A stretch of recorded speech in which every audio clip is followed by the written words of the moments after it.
Todos los viernes de 6 a 7 de la tarde, Pasen y Lean, un programa dedicado a los libros, con entrevistas, recomendaciones, noticias, certámenes, agenda cultural, talleres de creación literaria, crítica. Pasen y Lean, presentado por la escritora y periodista Nerea Riesco. Pasen y lean, porque un libro es un amigo que nunca decepciona.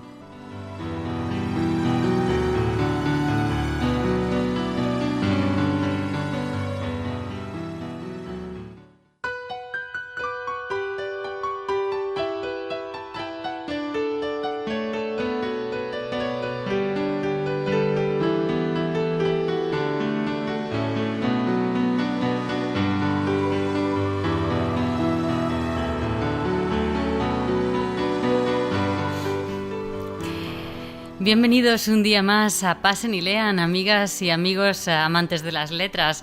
El dramaturgo y novelista irlandés Oscar Wilde decía que cualquiera puede hacer historia, pero que solo un gran hombre puede escribirla. Bueno, ustedes decidirán si eso es cierto o no, teniendo en cuenta a quién tenemos hoy para entrevistar. Es Teo Palacios, ya lo conocen de sobra, él es sevillano, de 2 hermanas, de aquí al ladito, y además es uno de nuestros colaboradores habituales en el espacio Factoría de Autores. A lo largo de su vida, ya lo saben, ha compaginado su labor profesional como directivo en diferentes empresas con su pasión por la novela histórica. Además, ha colaborado en diferentes medios de comunicación, ha colaborado en La Aventura de la Historia, en Clio, es profesor de creación literaria desde esa plataforma Factoría de Autores que ya conocen ustedes de sobra, desde la cual además nos da consejos semanalmente, desde aquí, desde los micrófonos de Pasen y Lean, ese aula abierta que tienen aquí en nuestra emisora y en la cual, bueno, pues todas aquellas personas que tienen dudas sobre textos literarios, sobre corrección de estilo, cualquier otra cosa, bueno, pues encuentran su huequito en esa página www.factoriadeautores.com. También es un movilizador cultural de nuestra ciudad. En Biblioforum se organiza una vez al mes en FNAC de Sevilla con esa participación fundamental de Teo Palacios. La primera novela de este autor, Hijos de Heracles, cuyo tema principal era el nacimiento de la ciudad de Esparta, tuvo una gran aceptación por parte de público y crítica. Y su última novela en el mercado, La predicción del astrólogo, se publicó por Ediciones B hace un tiempo. Estuvo, de hecho, el año pasado, justo inauguramos nuestro Pasen y Lean con esa novela. Además, yo tuve el honor de presentarla en el FNAC de Sevilla y hoy vuelve a nuestros estudios para hablarnos de ella, porque se ha reeditado una reedición llamada Maxi, que ya nos contará él en qué consiste, y que, bueno, lo único que demuestra es que es una obra que está muy viva y que además despierta muchísimo el interés de los lectores. La predicción del astrólogo habla del fin de los reinos de taifas y del inicio del imperio almorávide. Una magnífica novela histórica, retrato de una época fascinante, impecablemente bien escrita y documentada. La predicción del astrólogo se centra en la corte de Sevilla, en sus gobernantes, esposas y consejeros. Hay amistad, amor, pasión, pero también traición, odio, venganza y excentricidades de los hombres con poder y quienes están bajo su yugo. Se dan cita en esta novela con un impresionante enfoque épico. Tras la caída del califato de Córdoba, Al-Ándalus se ha desmembrado en un sinfín de pequeños reinos que luchan entre sí por la supremacía de la península. Son los reinos de taifas. Cuando Al-Mutamid asciende al trono de Sevilla, su astrólogo le hace una predicción. Debe cuidarse de los bereberes, pues terminarán con su dinastía. Mientras tanto, los reinos cristianos aprovechan la división de sus enemigos para incrementar su poder e influencia. Finalmente, cuando todo indica que los reinos musulmanes van a ser completamente derrotados por los cristianos, llega una nueva oleada de hombres procedentes del norte de África, miembros de un imperio que ha unificado las tribus africanas bajo el estandarte de una fe más estricta. Los bereberes derrotan a los cristianos, pero no abandonan la península, sino que deponen a los gobernantes de los reinos de taifas y toman el poder. una persona tan extraordinaria como Coia Valls, que ya la conocen ustedes, ha estado muchas veces hablándonos de sus obras en este programa, ha dicho de esta novela: con piezas que rozan la poesía y otras de gran poder evocador y dramático, Teo Palacios teje un ambicioso mosaico de los reinos de Taifas. Bueno, buenas tardes, Teo. Nosotros encantados de tenerte aquí otra vez en los estudios de Pasen y Lean. Yo tengo que decir que estoy de acuerdo con Lord Byron, en lo que has dicho antes. Lord Byron era Oscar Wilde. Wilde. Era Oscar Wilde. Fíjate tú cómo estoy yo de clásico. Sí, bueno, pues... Es que se me acumulan todos en la cabeza. Pues sí, es verdad, es verdad. Solo un gran hombre es capaz de escribir la historia. De hecho, quería comenzar precisamente con eso, porque tú eres un gran amante de la novela histórica, y no solamente de leerla, sino de escribirla, porque tú comenzaste escribiendo Esos hijos de Heracles, en el que hablabas de esa etapa del nacimiento de Esparta, y luego das ese salto para hablarnos de los reinos de Taifas, ¿no? De esa Al-Ándalus. ¿Por qué esas dos épocas? ¿Qué llamaron la atención para ti en esas dos épocas? A ver, mucha gente me ha preguntado, porque suele ocurrir que los escritores de novela histórica se centran normalmente en una misma época, sí, ¿no? Tenemos ahí, por ejemplo, a Posteguillo, ¿no?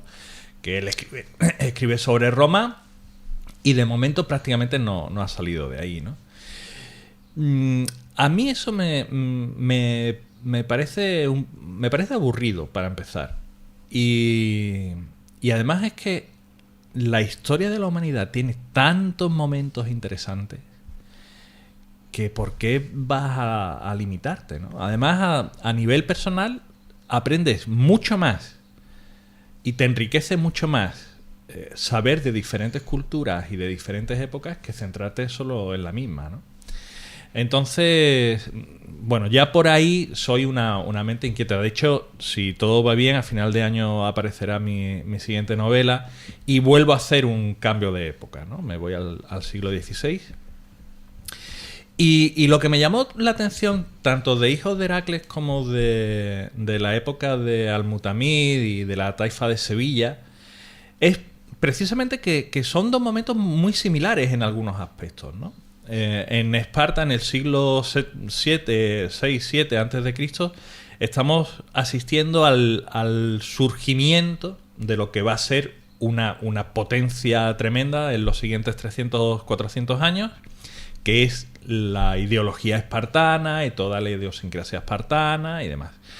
Y en la Taifa de Sevilla asistimos al nacimiento de uno de los reinos más importantes de la península ibérica durante 60, 70, 80 años, ¿no?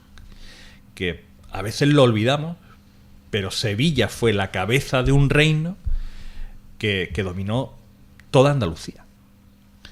Y bueno, incluso parte del norte de África, ¿no? Porque llegaban pues hasta Fez y Sigilmasa y todo esto, ¿no? Entonces, a mí lo que me interesa son, pues eso, las épocas convulsas, las épocas de cambio y sobre todo personajes. Suelo enamorarme de un personaje en concreto, ya sea por sus luces o por sus sombras, y lo que me apetece es contar la vida de esa persona, ¿no? Claro, es que, por ejemplo, mi siguiente pregunta era eso, ¿no? Ese personaje de Al-Mutamid, ese último rey de la Taifa de Sevilla, que es un personaje que aquí en Sevilla tampoco... Sí. que le tenemos muy olvidado, sí, sí. Y que pasa desapercibido y que tú, bueno, pues parece como que lo rescatas en la predicción del astrólogo. Bueno, para mí eso, yo siempre lo he vivido así. Para mí eso fue un privilegio. O sea, poder escribir del último rey que tuvo tu ciudad, no sé, es algo, pues eso, un privilegio, no sé verlo de otra manera. Pero sí es cierto que Sevilla reniega mucho de su pasado árabe, de su pasado musulmán. Y no termino de entenderlo. Personalmente no lo entiendo, porque es cierto que somos latinos, somos romanos, pero también somos fenicios y también somos íberos y también somos árabes. En Sevilla estuvieron, pues creo recordar que fueron 500 años, 500, 600 años. Y claro, pasar de un plumazo medio milenio me parece una atrocidad, ¿no? Entonces, sí, es un poco reclamar un poco de atención hacia esa parte un tanto olvidada. Cuando iba a publicarse la novela en 2013, tú lo sabes muy bien, que cuando tú escribes una novela y ya se acerca el día del lanzamiento y tal, estás nervioso y estás pendiente de todo lo que tiene que ver con lo que tú has escrito, ¿no? Y descubrí un blog, me llegó de casualidad un blog de un sevillano en el que se mencionaba que él se había enterado de la figura de Itimat, que es la esposa de Al-Mutamid, de la que si quieres luego hablamos un poco, y comentaba que desconocía por completo su historia y que la historia de Itimat le parecía muy interesante, pero que no había sido capaz de descubrir quién era Al-Mutamid, más allá de que era un rey de Sevilla, ¿no? Que eso ocurra en una ciudad como Sevilla es tremendo. Criticamos mucho, por ejemplo, a los catalanes, pero a sus reyes no se los toque, ¿no? Incluso se le da una importancia muy superior a figuras que realmente no la tuvieron tanto. Y en Andalucía en general, y en Sevilla en particular, eso de ensalzar a nuestras figuras lo tenemos muy olvidado. Es verdad, pero además eso le añade un toque de valor a la novela, porque yo creo que has tenido grandes problemas a la hora de documentarte. De documentación, sí.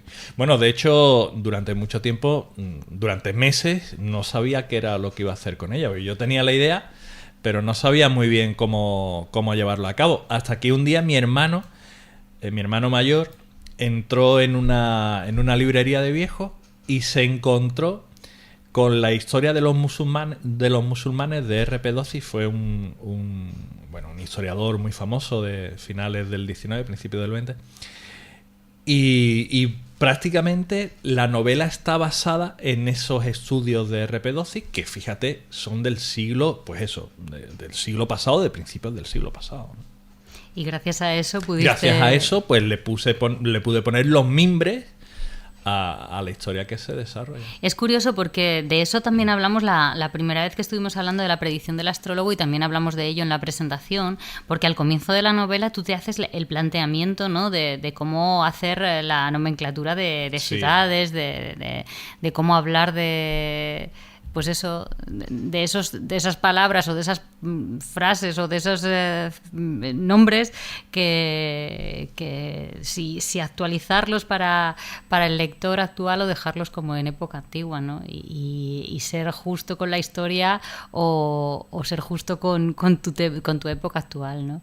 ¿Cómo determina el autor cómo se es justo? ¿Cómo se hace de Salomón en esos casos? No puede. No puede. Siempre vas a tener descontento a alguien. Recibí críticas por poner Córdoba en vez de Córdoba, por ejemplo, o Toledo en vez de Toitula. Sí, hubiera sido mucho mejor para la ambientación y con mucho más rigor histórico haber utilizado los nombres de la época. Pero entiendo que el lector del siglo XXI no tiene por qué saber cómo se llama, pues eso, Silves o Toledo, tal. Estamos hablando casi 1100 años. No puedes obligar al lector a eso, en mi opinión, ¿vale? Entonces, bueno, era una decisión. Ahí te tienes que tomar licencias, ¿no? Y esa fue una de ellas. Es curioso porque como decíamos al comienzo, Teo Palacios no solamente se dedica a escribir novelas, sino que también se dedica a otros aspectos del mundo de la literatura. Imparte talleres de creación literaria y una de las cosas que hace es dar buenos consejos a las personas que comienzan a adentrarse dentro del mundo de la literatura. Consejos que además se ven y se ponen en práctica dentro de sus propias obras. El comienzo de la novela es un comienzo que atrapa al lector, un comienzo fuerte, duro, que directamente agarra al lector por los pelos y le dice: tú ven para acá, y sigue leyendo, ¿no? Fríamente calculado, supongo, esos guiños, ¿no? Sí, es técnica narrativa, ¿no? No es lo mismo escribir relato que escribir novela. Cuando tú escribes una novela de 500, 600 páginas, pues tienes que conseguir que el lector preste atención a lo que está leyendo, ¿no? Y que se sienta inmerso dentro de la lectura, y que cuando se sienta en su sillón y coja tu libro, deje de estar en su sillón y viva en el lugar en el que están ocurriendo los hechos, ¿no? Y claro, para eso hay diferentes técnicas. Una de ellas es, pues eso, coger un inicio impactante. Evidentemente, tiene que estar relacionado con lo que tenga que ver a continuación, ¿no? Y en este caso, pues lo que se me ocurrió fue coger 3 niños que en realidad son sobre los que se articula luego toda la historia. Y estamos hablando de una historia de 50, 60 años. Y irme a su niñez, ¿no? Irme a cuando tenían 7, 8 años, qué podían estar haciendo esos niños y qué podía pasar para que al lector le interesara saber cuál iba a ser la vida de esos niños y qué iba a pasar con ellos, ¿no? Y no se me ocurrió más que la desaparición de uno de ellos, y que otro pues terminará perdiendo a su madre de una manera terrible, ¿no? Y hasta aquí puedo leer. Hasta aquí puedo leer, desde luego. Y otra de esas técnicas narrativas y creativas que se ven en la predicción del astrólogo es cómo, con muy poquitos datos de un personaje real, uno puede construir una vida de ficción realmente atractiva, un personaje que a ti te atrae, te atrapa, que te gusta, que es Ibn Khaldun, lo digo bien, y que se convierte en un personaje fundamental de la novela, que es atractivo, atrayente, sí, y construido... yo creo que a pico y pala para que no se enamore, ¿no? Sí, es un personaje que existió realmente, pero del que solamente sabemos que existió, sí, prácticamente, ¿no? Ibn Khaldun vive en Sevilla una vez los almorávides ya han conquistado la ciudad, y sabemos que estableció pues una especie de código cívico, ¿no? Para que las relaciones en las ciudades pues pudiera funcionar bien, ¿no? Por ejemplo, regulaba cómo tenían que ser los puestos del mercado, etcétera, etcétera, ¿no? Era una especie de legislación. No podemos confundir este Ibn Khaldun con otro Ibn Khaldun que es de la misma época, unos 30 años antes, en el año 1060, 1065 aproximadamente, que vivió en Sevilla y era poeta. Son 2 personajes diferentes, ¿vale? Bien, pues de este segundo, que es el protagonista de la novela, el legislador, prácticamente solamente sabemos eso. Y hay diferentes ideas alrededor, ¿no? Algunos dicen que nace en Al-Ándalus y luego crece en el norte de África y llega con las oleadas almorávides y demás. Y eso era todo lo que yo tenía del personaje, no tenía nada más, ¿no? Y es fabuloso porque lo divertido de escribir es coger un personaje, moldearlo de la manera que a ti te interesa, pero los novelistas de novela histórica tenemos un pequeño matiz importante, y es que todo lo que tú ficciones, todo lo que tú inventes sobre un personaje tiene que cuadrar con lo que sabemos de él. Entonces, esa labor de... pues de montar el puzzle a mí me encanta. Eso es lo que te y gusta. Desde luego Ibn Khaldun es mi personaje favorito de esta novela. Bueno, pero hay otro personaje también muy divertido que es de esos personajes que parece ficción y que es de los que es de verdad, que es el Halcón Gris, que también estuvimos hablando en su momento de él. Sí. Uno de esos bandoleros de raza, de los que gustan contar. Sí. El Curro Jiménez del siglo XI. Ya ves. Sí. Pues sí, la verdad es que además lo llamaban así, Halcón Gris. No sabemos cuál era su nombre, no nos ha llegado nada, solamente que este tipo pues tenía asustadísima a la comarca de Sevilla durante el siglo XI, en época de la taifa de Al-Mutamid, porque bueno, era un bandolero que asaltaba caminos. Sabemos que tenía esposa y 2 hijas, Y el final de su vida es de cuento total, ¿no? Porque consigue apartarse de ese camino de bandolerismo y termina convirtiéndose en lo que hoy sería el jefe de policía de la ciudad de Sevilla, ¿no? El jefe de policía de la ciudad, bueno, ya es. Como estábamos hablando antes, la predicción del astrólogo ha tenido una buenísima acogida entre todos los lectores, y la editorial ha decidido lanzar esa edición maxi. No sé cómo exactamente en qué consiste. Sí. Es una edición limitada, ¿vale?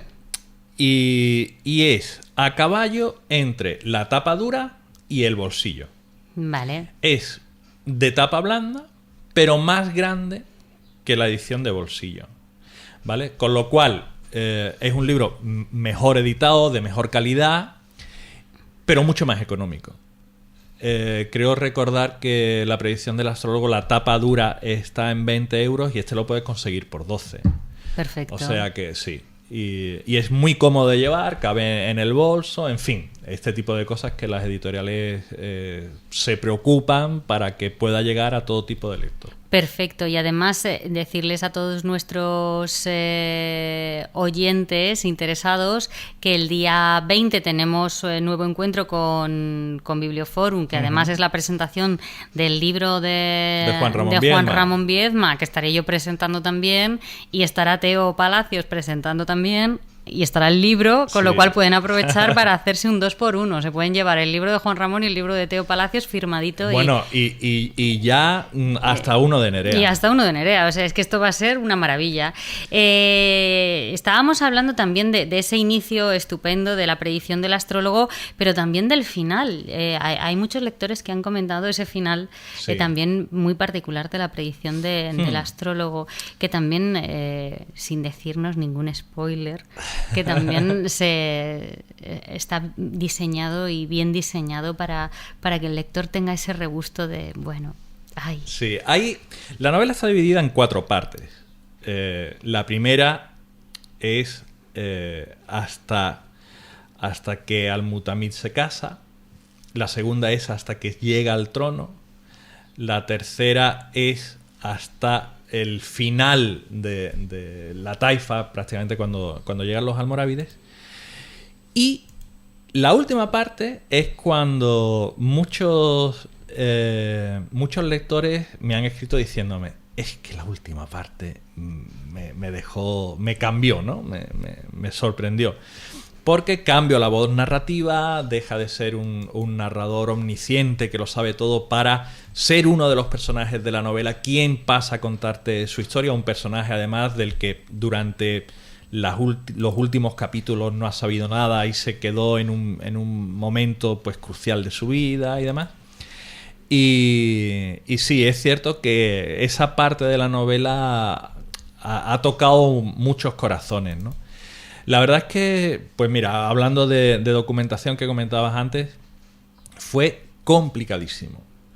La única manera que encontré de ambientar esa parte, porque ocurre en el norte de África, algo que en España es prácticamente inédito. O sea, lo que ocurrió en el norte de África en la Edad Media aquí no se ha contado nunca, no nos ha interesado demasiado, o al menos no a gran escala. Pues encontrar información sobre eso te puedes imaginar. Y al final localicé un facsímil de un libro publicado en 1960 sobre los almorávides y cómo surge el imperio almorávide y tal. Y bueno, me vino como agua de mayo, ¿no? Porque estaba muy perdido por lo que te comento, ¿no? Es una época que nunca nos han terminado de contar, no sabemos muy bien qué es lo que ocurrió allí. Y si no hubiera tenido ese libro, hubiera tenido que cambiar esa última parte, que sin embargo es la que más gusta de la novela. En fin, que como ven, no les podemos mostrar lo apetecible que es ya con más detalles. Ya solamente nos faltarían las imágenes para que ustedes vieran lo bonita que es la portada de esta novela para terminarles de convencer.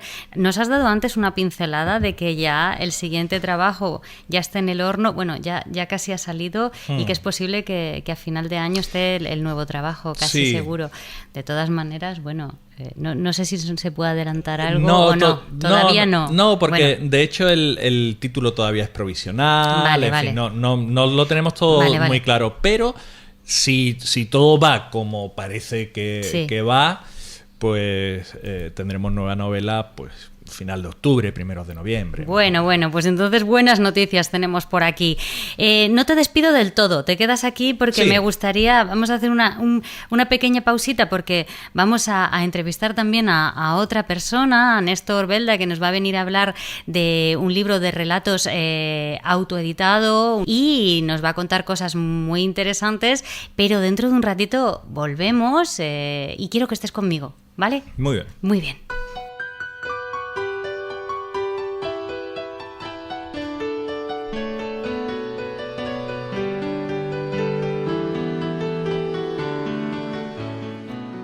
Todos los viernes de 6 a 7 de la tarde, Pasen y Lean, un programa dedicado a los libros, con entrevistas, recomendaciones, noticias, certámenes, agenda cultural, talleres de creación literaria, crítica. Pasen y Lean, presentado por la escritora y periodista Nerea Riesco. Pasen y Lean, porque un libro es un amigo que nunca decepciona.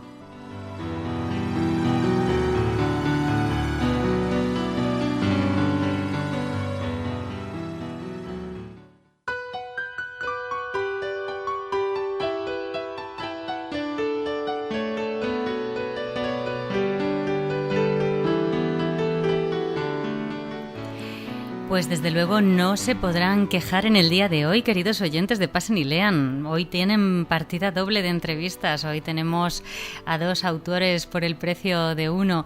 En el día de hoy tenemos a Néstor Belda también con nosotros. Él ha sido coordinador del Foro de Debates Literarios y Filosóficos Gargantúa. Ha dirigido además el grupo de orientación narrativa Cuéntame una historia de la comunidad de escritores Palabra sobre Palabra. Ha sido profesor de técnicas narrativas en el Centro de Estudios Literarios y actualmente es profesor de técnicas narrativas de la Asociación de Centros de Filosofía para Niños de la Comunidad Valenciana. Es profesor habilitado de la Consejería de Educación de la Comunidad de Valencia para impartir cursos de escritura y técnicas narrativas para profesionales de la educación. Coordina además la maquetación online de la Revista Internacional de los Centros Iberoamericanos de Filosofía para Niños.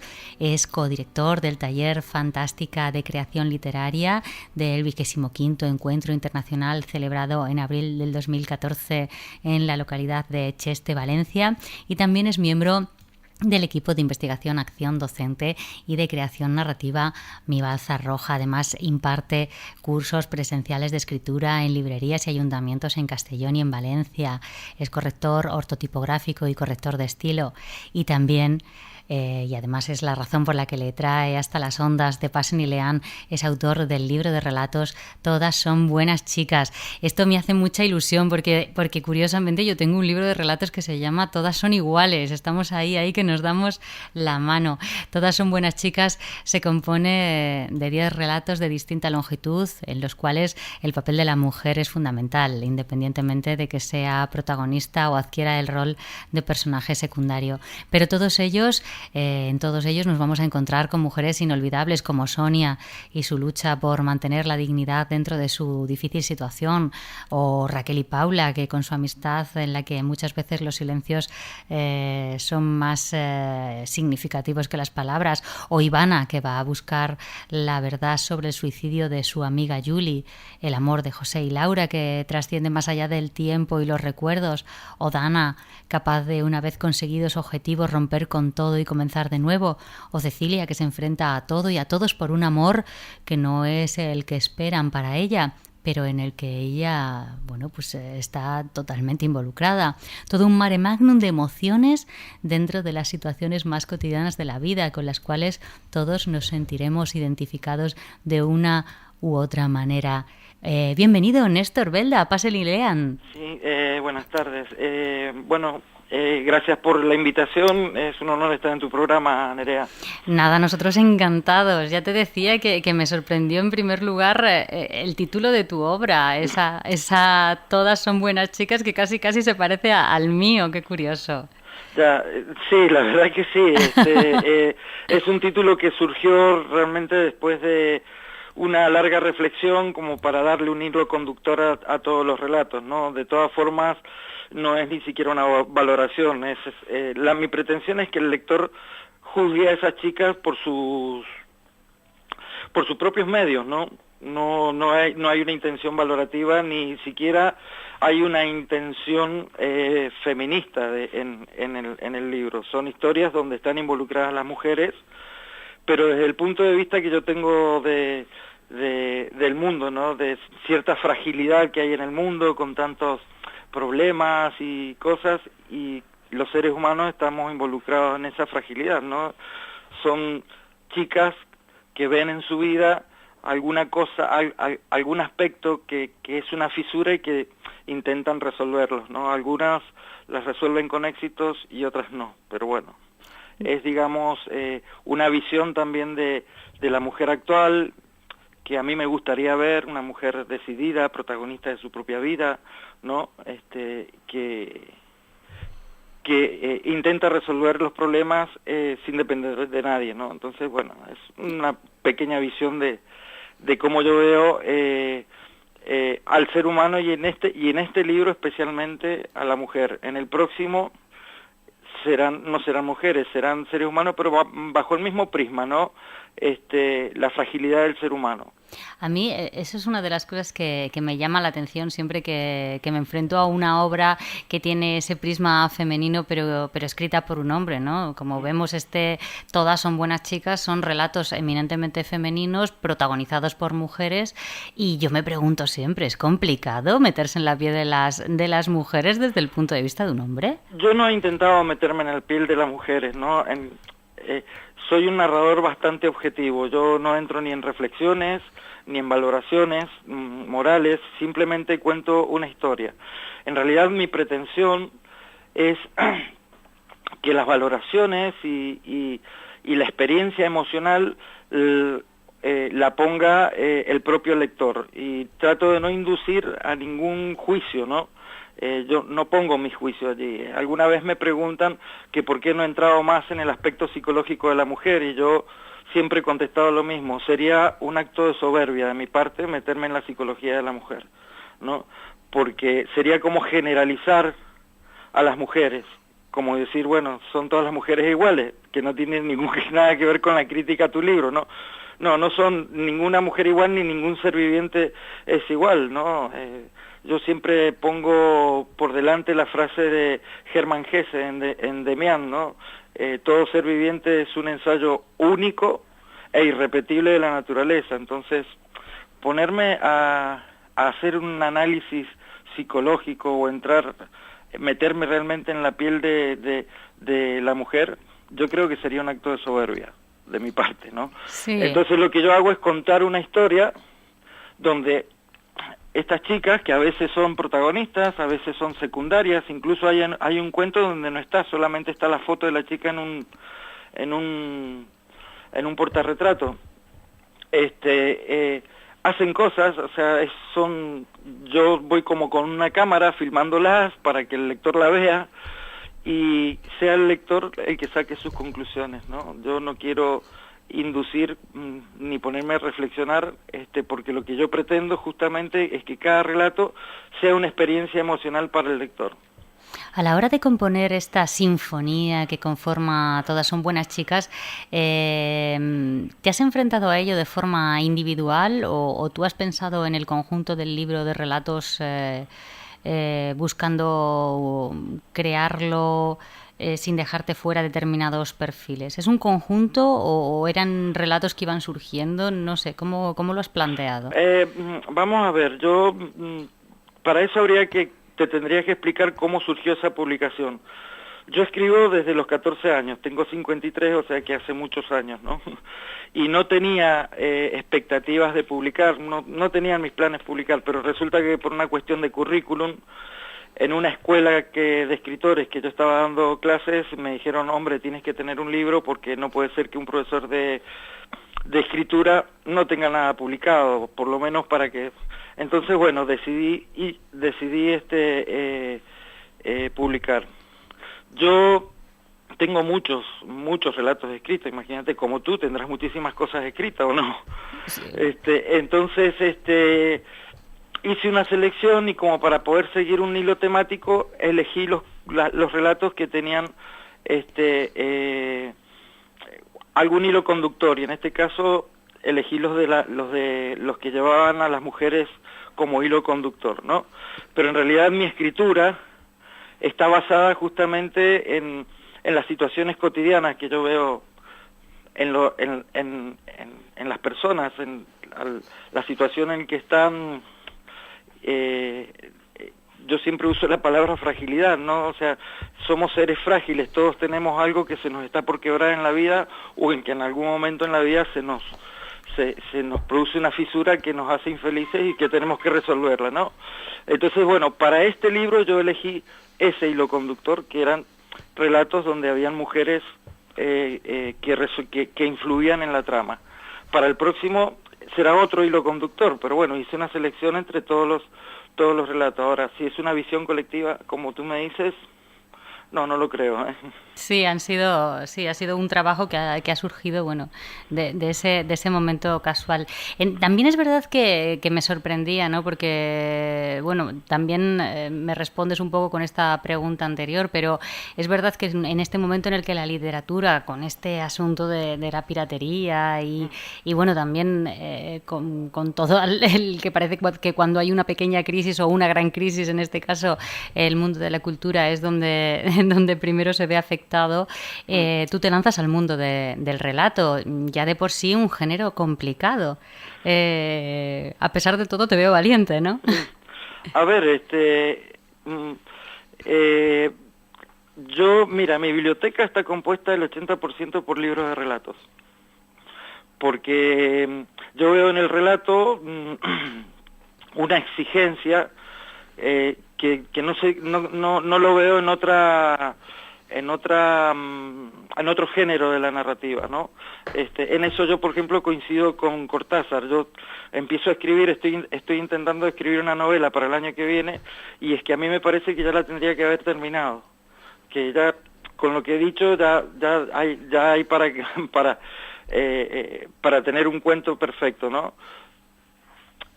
Tiendo a escribir relatos breves, pero no por una cuestión de que es donde yo más cómodo me siento.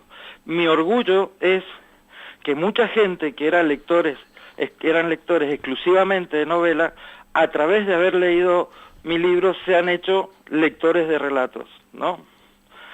E incluso intento hacer algunas tertulias, ¿no es cierto?, de lectura, y enseñar a leer relatos, porque el relato breve se escribe y se lee diferente que la novela, ¿no? Entonces, quiero escribir una novela, pero me está costando, Nerea, muchísimo, porque soy escritor de cuentos. Claro, tienes que cambiar el chip de la estructura. Sí. Exacto. A mí me cuesta escribir novelas, pero bueno, lo voy a intentar y lo estoy intentando, ¿no? Pero me está llevando dolores de cabeza escribirlo. ¿Cómo puede el oyente que nos esté escuchando hacerse con tu libro, con tus Todas son buenas chicas? Bueno, yo mi libro lo tengo en mi blog, ¿no? Sí. Dinos el blog. Bueno, si ponen Néstor Belda aparece mi blog ahí. Vale, Néstor Belda con eso. En el Google y aparece inmediatamente, ¿no? Vale. Y luego está en Amazon en digital, que lo he subido hace poquito. Yo la verdad es que no tenía no tenía muchas ganas del digital, pero bueno, la verdad es que me han comprado libros de México, de Estados Unidos, de Nicaragua, de Colombia, y el coste de envío, claro, un libro que cuesta 12,50, gastos incluidos de envío aquí en España, puesto en América cuesta 25, ¿no? Claro. Y había gente que no llegaba, entonces Claro.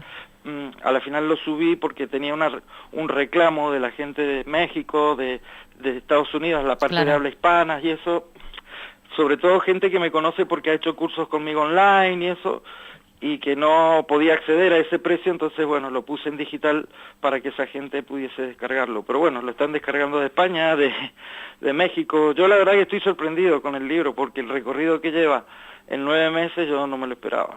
Bueno, Realmente. yo tengo muy buenas referencias, ya lo sabes. O sea, que a través de tu blog, que sería Néstor Belda, a través de Amazon lo podemos encontrar. Creo que también a través de Punto Rojo, ¿no? De la editorial.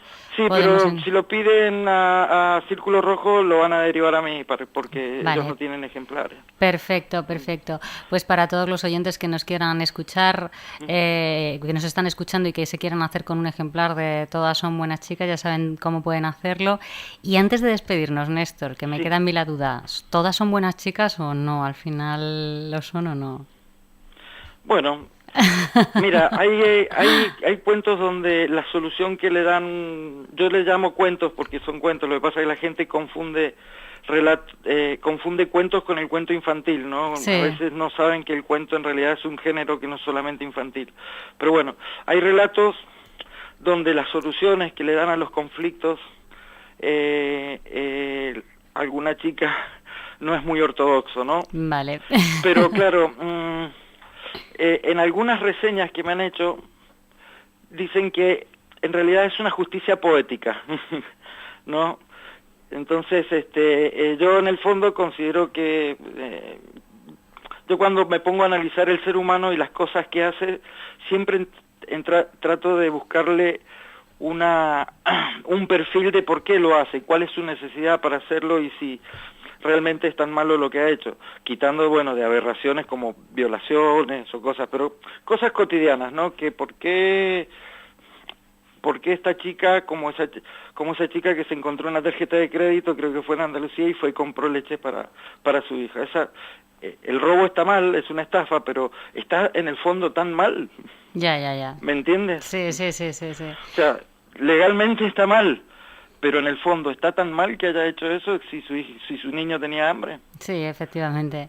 ¿Me entiendes? Pues muchísimas gracias, Néstor Belda. Desde aquí, toda la suerte del mundo. Todas las personas que nos estén escuchando y que les haya apetecido saber si estas chicas son buenas chicas, que se acerquen a este blog, al blog de Néstor Belda, y que se acerquen también a la lectura de estos relatos. Muchas gracias por estar con nosotros, por compartir tu tiempo. Muchas gracias a ti por hacerme este sitio en tu programa y bueno, y éxitos con el programa, ¿eh? Muchas gracias, Néstor. Un abrazo muy fuerte. Otro para ti, gracias.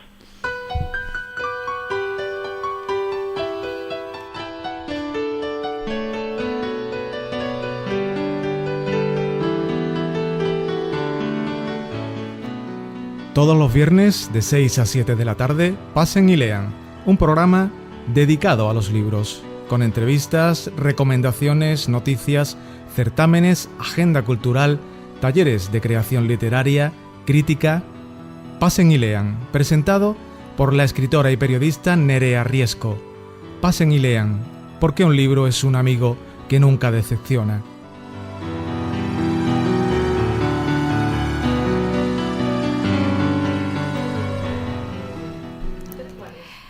Bueno, pues hace unos días me enteré de una noticia que la verdad fue desagradable, ¿no? Me contaban que la librería ecijana Rincón Lector de Galatea cerraba sus puertas y, bueno, desde ese momento en el que me informaron de ello, pues no han faltado las voces que le están lamentando el hecho y que están loando la labor de las dos libreras que hasta hace unos 4 años fueron distinguidas por la Junta de Andalucía con el premio a la mejor empresa del sector creativo cultural. Y es que efectivamente estas dos chicas eran estupendas en eso de potenciar la creatividad y la cultura en su pueblo. No había semana en la que no tuvieran prevista una actividad, ya fuera presentación de libros, cuentacuentos, talleres, obras de teatro, monólogos, y hasta un saloncito tenían para acogerla a los visitantes. Incluso había un árbol sabio cuyas hojas recomendaban libros a todos aquellos que se acercaran a la librería. No había sarao literario al que no se apuntasen, no dejaban puerta por llamar a la hora de convencerte para organizar una actividad en su librería. Hoy todos lamentan que las chicas de Rincón Lector La Galatea cierren sus puertas. Y yo me he puesto a recordar que hace casi un año estuve allí presentando Tempus. El evento resultó todo un éxito. Ellas estuvieron maravillosas y hubo un lleno completo en la sala. Había incluso gente en la calle. Lo curioso es que yo solo firmé 2 libros. Uno de ellos era un antiguo ejemplar de Ars Mágica que lo traía una de las asistentes al acto, la cual le agradecí muchísimo el detalle, pero evidentemente ese libro no se compró en la librería. El beneficio económico de aquella tarde no fue muy rentable para la librería, como os podréis imaginar. Como estamos en año electoral, están comentando, dicen que el IVA cultural va a bajar del 21% al 10%. Lamentablemente para las chicas del Rincón Lector La Galatea esto llega demasiado tarde. Sí, lamentablemente la gente que vivimos de la cultura no podemos pagar el pan con emociones, la hipoteca con cariño y la luz con entusiasmo, a pesar de que de eso tenemos a raudales. Desde aquí, desde Pasen y Lean, le queremos mandar a las personas que se encargaban de esa librería maravillosa del Rincón Lector La Galatea un abrazo muy fuerte y desearle muchísima suerte en todo aquello que deseáis emprender a partir de ahora. Y nada, no sé, Teo Palacios y está Concha Perea también con nosotros aquí hoy. No sé si ellos quieren decirnos algo acerca de esa despedida del Rincón Lector La Galatea, un sitio que también les ha acogido a ellos con cariño todas las veces que hemos estado en Écija. Y yo estuve allí también presentando la predicción del astrólogo. Sí. Y bueno, ya lo comenté en mis redes sociales el sábado, que creo que fue cuando saltó la noticia, y lo diré las veces que haga falta. Écija no sabe lo que pierde con el cierre de esta librería a nivel cultural. Sí. Ya no por la librería en sí, sino por la cantidad de actos culturales que proponía en una ciudad como Écija. Y me parece muy triste, ¿no? Me parece muy triste porque si dicen, no, mira, es que es una empresa que no hace las cosas bien. Bueno, pues si no hacen las cosas bien, chicos, pues lo sentimos mucho, pero no vales para esto. Pero que le hayan dado la medalla al mérito cultural a una empresa y que 3 años después se vea abocada al cierre, es que nos lo tenemos que hacer mirar porque algo está pasando. Sí, efectivamente. Algo está pasando. Acabo de ver mientras tú escuchabas, o sea, mientras tú hablabas, yo te escuchaba muy atentamente, pero me acababa de llegar un mensaje de un artículo de ahora mismo. Se publicó el día 10, hace 3 días, a las 2:21 de la tarde, en ABC. La piratería digital bate récords.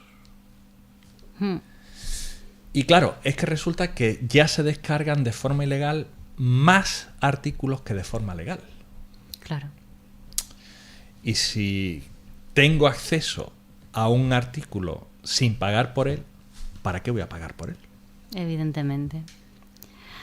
Pero no es solo... No es solo, evidentemente. La piratería afecta muchísimo, eso es innegable, pero también tenemos otro problema. Hace poco salía una estadística del gremio de libreros. En España, el 40% de los españoles leen uno o ningún libro al año. Es que estamos teniendo un bajón a nivel de promoción de lectura, claro, y de actividades alrededor del libro. ¿Cuándo fue la última campaña de fomento de la lectura? Yo no la recuerdo. Entonces, en un país cuyo porcentaje importantísimo, creo que el 7% de la cultura en España es de los libros. O sea, eso supone una cantidad del IPC tremendo. Que la gente no lea, es que es un problema. ¿Por qué es eso? Yo, por ejemplo, el otro día iba en el tren y escuchaba a una señora que decía muy contenta que se había descargado 100 libros gratis en su ebook. Vale, 100 libros. Vamos a suponer que se los ha bajado de un portal de descarga legal y que tiene a Lope de Vega, a Garcilaso, que tiene a Edgar Allan Poe. ¿Tú te vas a leer esos 100 libros? No, realmente es que como lo tienes ahí, te lo puedes bajar y tal, pues te lo bajas, pero luego no los lees. Y ese es el problema, que es que